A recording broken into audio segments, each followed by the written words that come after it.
प्रश्न संख्या 28 से 31 तक दिए गए परिच्छेद पर आधारित हैं। परिच्छेद में एशिया में बढ़ रही पर्यावरण की समस्या और उस समस्या को हल करने के लिए कुछ उपायों की चर्चा की गई है। हम प्रश्नों पर आते हैं। प्रश्न संख्या 28, परिच्छेद के अनुसार एशिया पश्चिम की मलिन वनों, समृद्ध वनों, स्वच्छ वनों रणनीति का अनुसरण क्यों नहीं कर सकता है?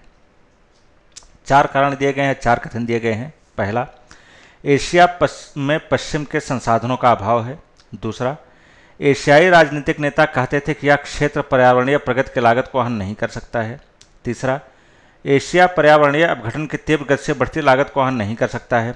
चौथा, एशियाई देशों की सरकारें नियम निर्धारण करने में, पूर्वानुमेय दीर्घावधि नीतियों को बनाने में असमर्थ हैं। तो इस प्रश्न के उत्तर के लिए यदि हम परिच्छेद पर विचार करें तो पता चलता है कि जो पहला कथन है, कारण दिया गया है, वह गलत है क्योंकि उसका कोई उल्लेख परिच्छेद में नहीं है। दूसरा भी सही नहीं है। इसके संदर्भ में हम इन पंक्तियों का संदर्भ ले सकते हैं कि एशिया पश्चिम के मलिन वनों, समृद्ध वनों, स्वच्छ वनों रणनीति जो प्रत्येक वर्ष और अधिक असंगत हो जाती है का अनुसरण कर सकता है। एशियाई राजनीतिक नेताओं ने कहा कि यह क्षेत्र पर्यावरणीय सुधार की लागत को वहन नहीं कर सकता है। अब यह स्पष्ट है कि भारत और अन्य देश पर्यावरणीय अपघटन की तीव्र रूप से बढ़ती लागत को वहन नहीं कर सकते हैं। वायु प्रदूषण अकेले चीन में प्रतिवर्ष 1.2 मिलियन लोगों को असामयिक मौत के मुंह में पहुंचा देता है। इस प्रकार और चौथे परिच्छेद के संदर्भ में, चौथे कथन के संदर्भ में इन पंक्तियों को देख सकते हैं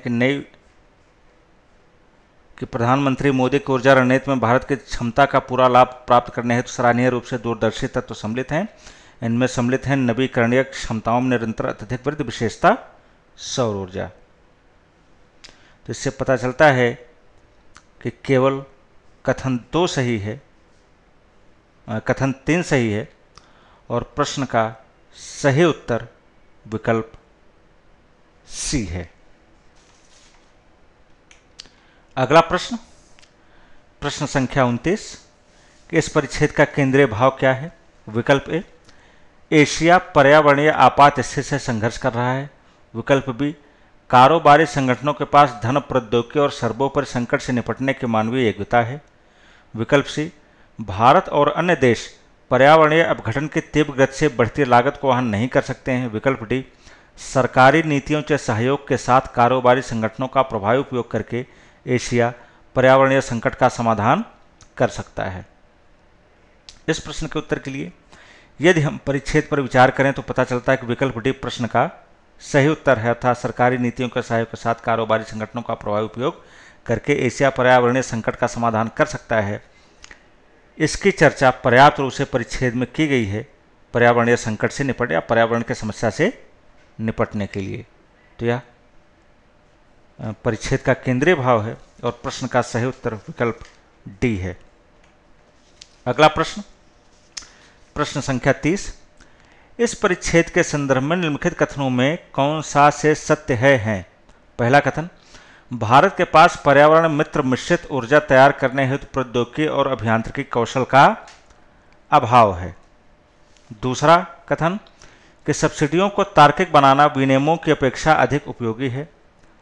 तीसरा कथन, क्षमतावान होने के बावजूद कारोबारी संगठन परिवर्तन को त्वरित करने हेतु अग्रणी भूमिका नहीं निभा रहे हैं। कथन 4, चीन और अन्य अधिक परंपरागत अर्थव्यवस्थाओं द्वारा अंगीकृत पुराने केंद्रीय पावर स्टेशन के मॉडल का कोई दक्ष विकल्प नहीं है। तो इस प्रश्न के उत्तर के लिए यदि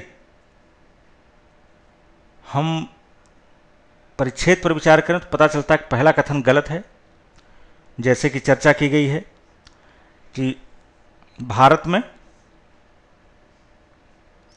ऊर्जा दक्ष भवनों का निर्माण किया गया है जो प्रति व्यक्ति अल्प विद्युत का उपभोग और बढ़िया तरीके से वर्षा जल संग्रहण और जल पुनर्चक्रण का पूर्ण उपयोग कर रहे हैं। तो पहला कथन गलत हो जाता है। दूसरे कथन के संदर्भ में हम इस पंक्ति को ले सकते हैं कि निस्संदेह जैव ईंधन को सब्सिडी से मुक्त करना अधिक महत्वपूर्ण हो सकता है बजाय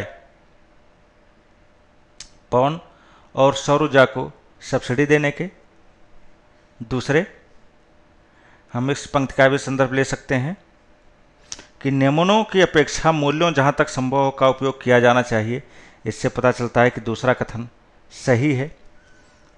तीसरे कथन के संदर्भ में हम ये कहा जाता है, तीसरे कथन के बारे में ये कहा जा सकता है कि इसका कोई उल्लेखी परिच्छेद में नहीं या परिच्छेद से असंगत है।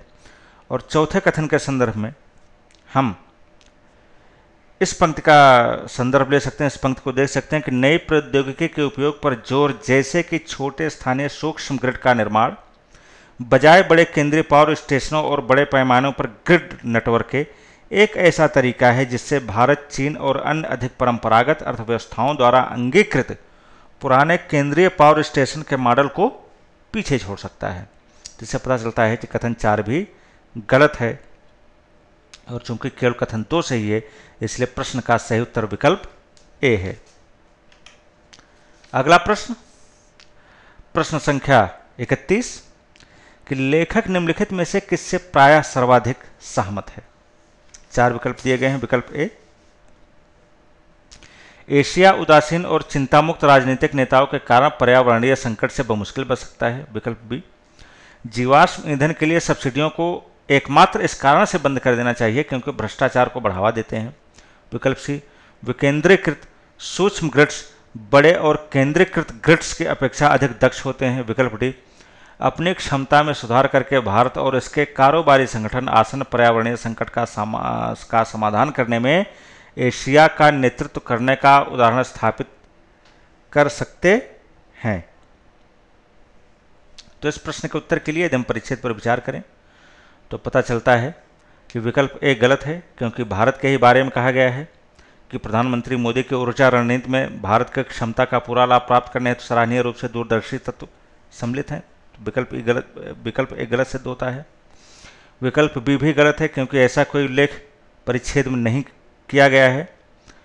यह अवश्य कहा गया कि निस्संदेह जैव ईंधन को सब्सिडी से मुक्त करना और अधिक महत्वपूर्ण हो सकता है बजाय पवन और सौर ऊर्जा को सब्सिडी देने का, था तो और महत्वपूर्ण हो सकता है, लेकिन इसलिए बंद कर देना चाहिए क्योंकि भ्रष्टाचार को बढ़ावा देते हैं, ऐसी कोई चर्चा नहीं की गई है। अगला विकल्प, विकेंद्रीकृत सूक्ष्म ग्रिड्स बड़े और केंद्रीकृत ग्रिड्स की अपेक्षा अधिक दक्ष होते हैं, ऐसा संकेत मिलता है, ऐसी धारणा की जा सकती है परिच्छेद के अंतिम पंक्ति से। विकल्प डी भी गलत है क्योंकि ऐसा कोई लोग परिच्छेद में नहीं है। तो प्रश्न का सही उत्तर विकल्प सी है।